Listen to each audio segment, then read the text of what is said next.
relentlessly against the window of the small cafe where Alina sat, her fingers tracing the rim of a half-empty coffee cup. At 34, she was a vision of quiet elegance, chestnut hair cascading over her shoulders, her hazel eyes flickering with a restless energy.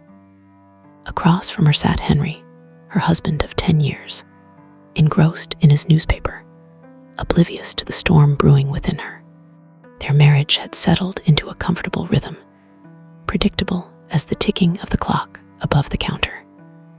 But comfort, Alina had begun to realize, was a slow poison.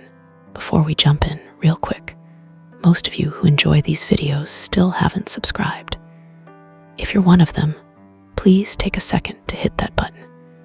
It helps with channel growth so much and means more than you know. And if you're already subscribed, thank you. Now, let's begin. It started innocently enough, a chance encounter at the local bookstore 3 months ago. She'd been reaching for a copy of The Count of Monte Cristo when a hand brushed hers. "Great choice," a voice said, warm and teasing. She turned to see a man with sharp blue eyes and a crooked smile, James, a freelance photographer who lived 2 streets over. He was 38, unmarried, with a disarming charm that made her laugh in a way she hadn't in years. What began as a fleeting exchange turned into weekly meetups under the guise of book discussions. Henry, ever trusting, never questioned her sudden interest in literature. Today was different. Today, Alina had a secret burning in her chest, one she hadn't yet dared to voice. She glanced at Henry, his brow furrowed over some political headline, and felt a pang of guilt twist with something sharper resentment. She didn't want to hurt him. He was steady, reliable, the kind of man who remembered anniversaries and fixed leaky faucets without complaint. Yet, that steadiness had become a cage, and James was the key. "Henry," she said softly, her voice almost lost in the rain's cadence. He lowered the paper, peering at her over his glasses. "I've been thinking about us." He frowned, folding the paper neatly. "What about us?" She hesitated, her rehearsed words dissolving. "I think we need some time apart." The silence that followed was thick, heavy with unspoken questions. Henry's face hardened, but he didn't argue. "If that's what you want," he said finally, his tone clipped. He stood, tossed a few bills on the table, and left without another word. Alina watched him disappear into the rain, her heart pounding with a mix of relief and dread. That evening, she met James at his loft, a cluttered space filled with camera equipment and half-finished canvases. He poured her a glass of wine, his fingers lingering on hers as he handed it over. "You did it?" he asked, his voice low. "I did," she replied, sipping the wine to steady her nerves. "It's not over yet, but I told him I needed space." James grinned, pulling her close. "That's my girl." His lips found hers, and for a moment she let herself drown in the thrill of it, the forbidden, the new. But as the night wore on, a strange unease settled over her. James was intoxicating, but he was also unpredictable, his moods shifting like shadows. One minute he was tender, the next distant, lost in his own world. Days turned into weeks, and Alina threw herself into this new life. She moved into a small apartment, citing a need for independence, while Henry retreated into stoic silence. She and James spent evenings wandering the city, his camera capturing her in ways Henry never had, wild, untamed, alive. Yet, cracks began to form. James grew possessive, questioning her every move, while she found herself missing the quiet stability of her old life.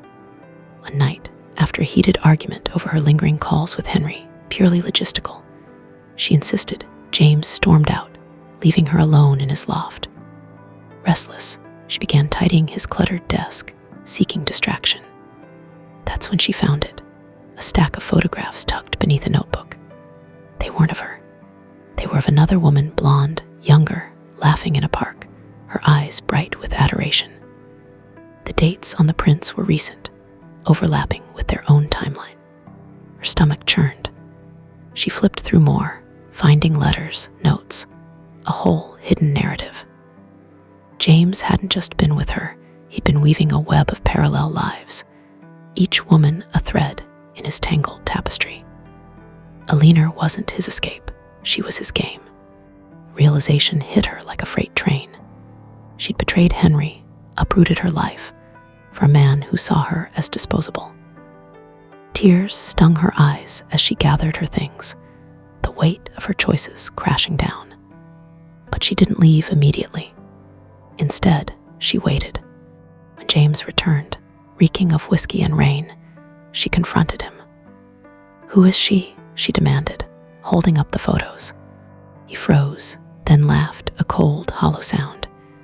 "You think you're special, Elle? You're just a chapter. A good one, sure, but there's always another story." Her hand trembled as she slapped him, the sting echoing in the silence. She left without looking back, the rain washing away the last of her illusions. But the story didn't end there. Alina didn't crawl back to Henry, not yet. She spent weeks alone, piecing herself together, wrestling with the guilt and the grief. She wrote letters she never sent, apologies to a man who'd never know the full truth. Then, one crisp autumn day, she saw Henry at the cafe where it all began. He was alone, reading a book this time, not a newspaper. Their eyes met, and something unspoken passed between them. "Mind if I sit?" she asked, her voice tentative. He studied her for a long moment before nodding. "It's a free country." They talked awkwardly at first, then with a cautious warmth. She didn't confess everything, not then. But she told him she'd been lost, that she'd hurt him, that she was sorry.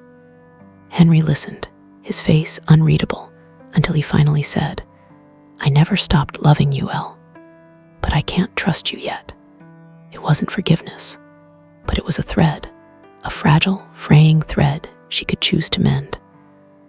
As they sat there, the rain began again, softer this time, a quiet backdrop to a story that wasn't finished. Weeks turned to months. Alina didn't chase James, didn't seek revenge. She learned he'd moved on to another muse, another chapter, leaving chaos in his wake. She focused on herself instead, her art, her voice, the parts of her she'd buried in marriage and infidelity alike. Henry remained a presence, not a promise, their conversations growing longer, their silences less heavy. One evening, as they walked through the park, he took her hand. It wasn't a grand gesture, just a simple touch, but it carried the weight of years of love, betrayal, and the slow, uncertain path back. "I don't know where this goes," he said, his voice steady, "but I'm willing to find out." Alina squeezed his hand, tears blurring her vision. She'd unraveled everything, her marriage, her heart, her illusions, only to find that the real story wasn't in the breaking, but in the rebuilding. And as the leaves fell around them, she knew this was no ending, but a beginning, one she'd never expected.